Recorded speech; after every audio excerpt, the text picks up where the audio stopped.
Our Irish forefathers were hard-working immigrants, and many of them settled right here in Tennessee. That's right, the state's Irish roots run deep. And Ken Wilshire met a couple in Gainesboro who are using that Celtic heritage to bring new life to their town.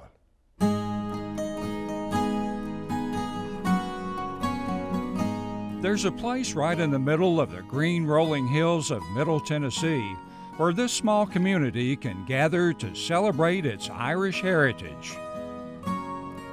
It's this old building on the town square in Gainesboro that's bringing folks back to town. It's called the Bull and Thistle Irish Pub. One of its new owners is Diana Mandley. And I think that the pub just sort of provided a little impetus, showing people, yeah, you can thrive here. And so now folks are coming in. Well, let's go in. All right. And when you are inside, you'll see why it's on the National Register of Historic Places, with its original wood floors, copper ceilings, and brick walls.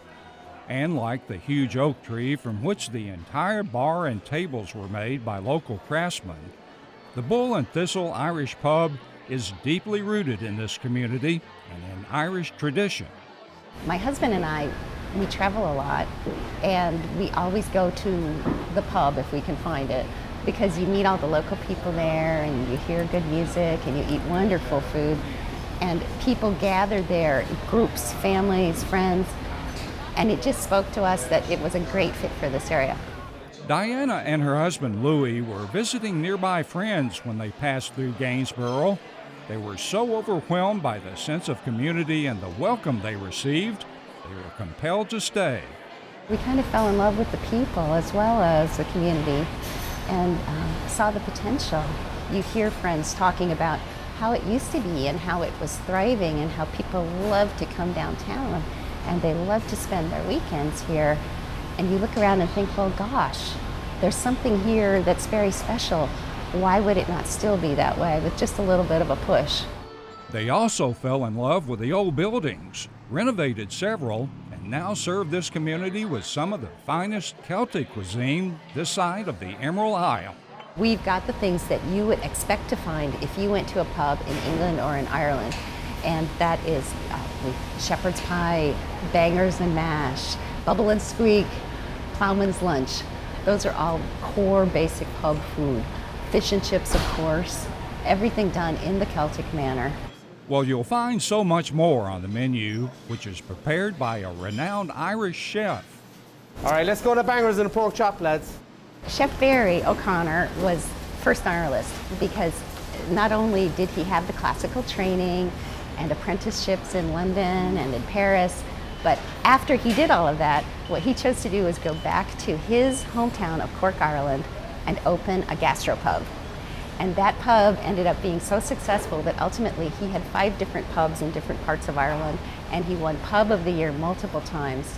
And that was the type of chef we were looking for. The menu is basically based on Irish tradition and Mediterranean fare as well, you know. As I say, we use a lot of seafood and stuff like that, and we try to just give it a small bit of a twist. A kind of a new age flair, really. I'm certain the Irish poet William Yeats was referring to the pub or public house when he wrote, "There are no strangers here, only friends you haven't yet met." It's a pub that the owners went and they sourced stuff from Ireland and original stuff from Ireland, and they went to Ireland and they looked around and saw what they had. And Diana, in fairness to her, with the building that she has, you could walk into Dublin or Galway or Cork, and this is exactly what you would get there, you know. A big space, but very pretty, got little nooks and crannies, and it's oozes of a Celtic pub, really, you know. You'll find a warm, cheerful atmosphere that's filled with cultural traditions, including lots of music and Irish jigs.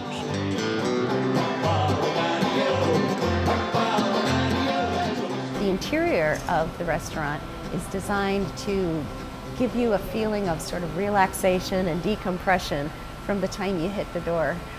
My goal with that was everything from the copper ceiling to the lighting to the way the booths are spaced out, that you don't feel crowded, you don't feel rushed, you feel like you can just kind of collapse and stay.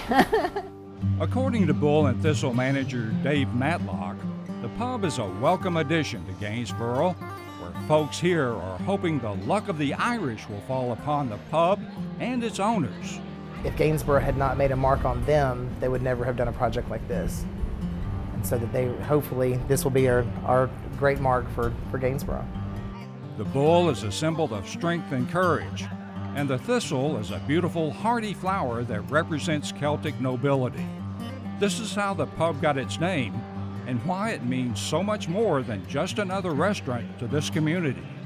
I love that we're here, and to feel that we're doing something that contributes to the community is so important to me. And like the verse goes, when Irish eyes are happy, all the world seems bright and gay. But here at the Bull and Thistle, they're determined that guests are smiling in hopes of surely stealing this community's heart away.